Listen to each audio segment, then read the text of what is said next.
My brother took over our family business by manipulating our parents and kicked me out. So I partnered with the rivals. Now their business is failing and they are begging me to return. I refused. I'm 36, male, and I never thought I'd be telling this story. But here we are. My family ran a business, one of those old-school operations where everyone is expected to get involved, whether you like it or not. My dad started it before I was even born, worked his ass off to make it successful. By the time I was old enough to understand, it was drilled into me that this business was my future. My parents made sure of that. They said it was for the family. After college, I jumped in. Did my part. I studied business, so it seemed natural. I didn't mind working long hours, making sure everything ran smoothly. I knew I'd eventually help take over, but I wasn't in a hurry. My younger brother R was a different story. 3 years younger and always the golden child. Charming, talkative, you know the type. He didn't even care about the business at first, wanted to do his own thing. Art, music, whatever phase he was in that year. Eventually, R hit a rough patch, and, surprise, he joined the business too. I didn't think much of it at the time. I was happy for the help, and hell, maybe he'd bring a new perspective. But then things started to change, slowly but surely. It wasn't long before R was spending a lot of time alone with our parents. Decisions were being made that I wasn't part of. At first, I didn't think too much of it.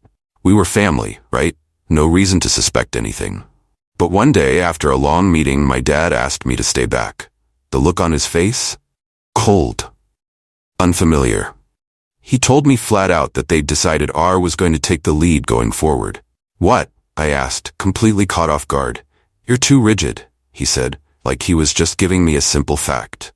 R's got new ideas, and we need that kind of innovation to move forward. Rigid? Me? I'd been running the damn day-to-day for years, keeping this place afloat. R had been there 5 minutes and suddenly, I was the problem? It didn't sit right, but I didn't argue too much. Not then, anyway. It was just the beginning. A few months later, they called me into the office again. This time, R was sitting there, smirking like he had won something. My father didn't waste time.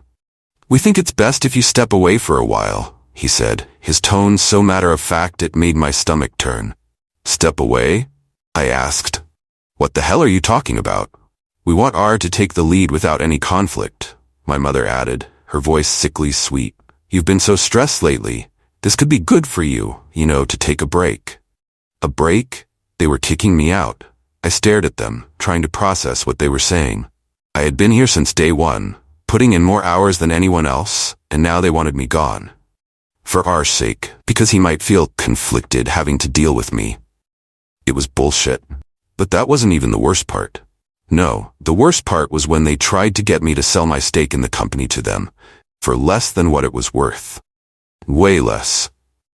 Just take the offer, my dad said, like it was no big deal.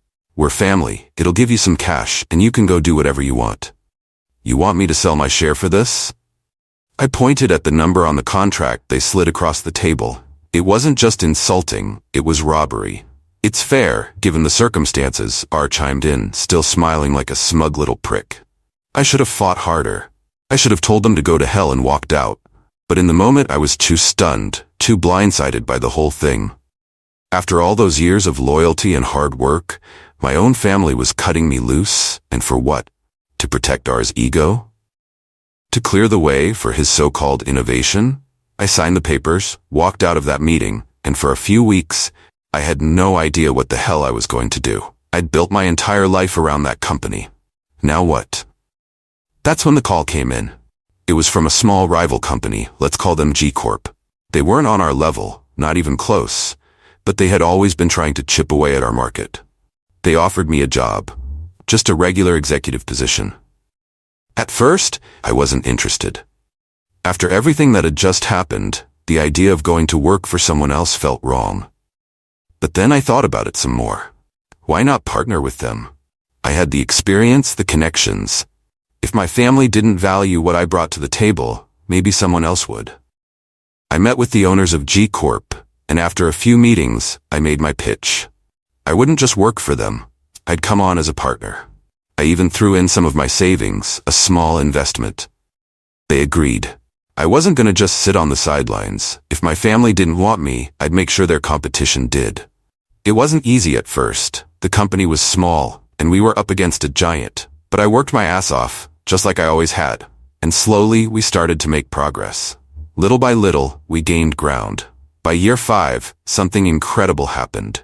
We overtook them. My family's business started losing customers. Nothing huge at first, but steady. Then, after 2 years of losses, things really started to fall apart for them.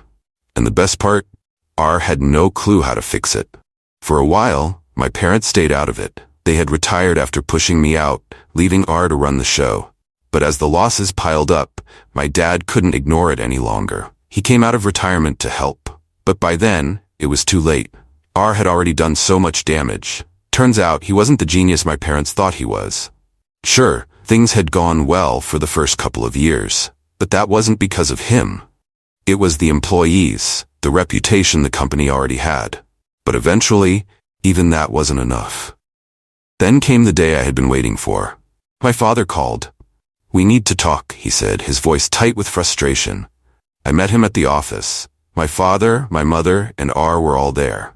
It felt like a setup, like some kind of twisted intervention. They tried to make it sound like they were asking for my input, but I knew what this was. They needed me to come back. "We could really use your expertise," my father said. "You've always been good with numbers, and we're in a bit of a situation." A bit of a situation. That was an understatement. They were bleeding money, losing clients, and their reputation was circling the drain. My mother tried to play the guilt card. "This is your family's legacy, You can't just watch it fall apart." "I already watched you let it fall apart," I said, leaning back in my chair. "You're just noticing now." "You're making this personal," R cut in. "It's business. We need your help to turn this around." I looked at R, the same guy who had sat there while they kicked me out, grinning like he'd won. Now, he wanted my help? "No," I said, plain and simple. My father's face went pale. My mother's eyes widened like she couldn't believe what I was saying. But I wasn't done. "You kicked me out when it suited you," I continued. "You wanted R to run things, so you cut me loose. Now, you're losing, and you think I'm just gonna swoop in and save the day?"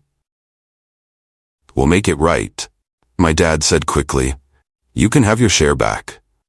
We'll even give you a bigger stake." I stood up, done with the conversation. "I don't need your shares. I don't need any of it. I built something better without you, and I'm not coming back." They sat there in stunned silence as I walked out. I could hear my mother muttering something under her breath, probably some self-righteous comment about loyalty, but I didn't care. I wasn't coming back, and that was that. Over the next few weeks, they tried everything. They sent texts, made phone calls, even had my aunt reach out, trying to guilt me into helping. My mom was the worst, calling me ungrateful, saying I owed them for everything they'd done for me. "You wouldn't have gotten anywhere without us," she said over the phone one night. "This is your family. You owe us that much." I didn't owe them a damn thing. They made their choice when they pushed me out. Now, they were reaping the consequences. And honestly, it felt good. Watching their empire crumble, knowing they had to sit there and watch while I succeeded on my own terms. The rival company I partnered with, we're thriving. We've expanded, and we're now a major player in the industry. As for my family's business, they're still struggling. And they can keep struggling. I'm not coming back. If you stuck around for this little tale of family betrayal, do me a favor and subscribe.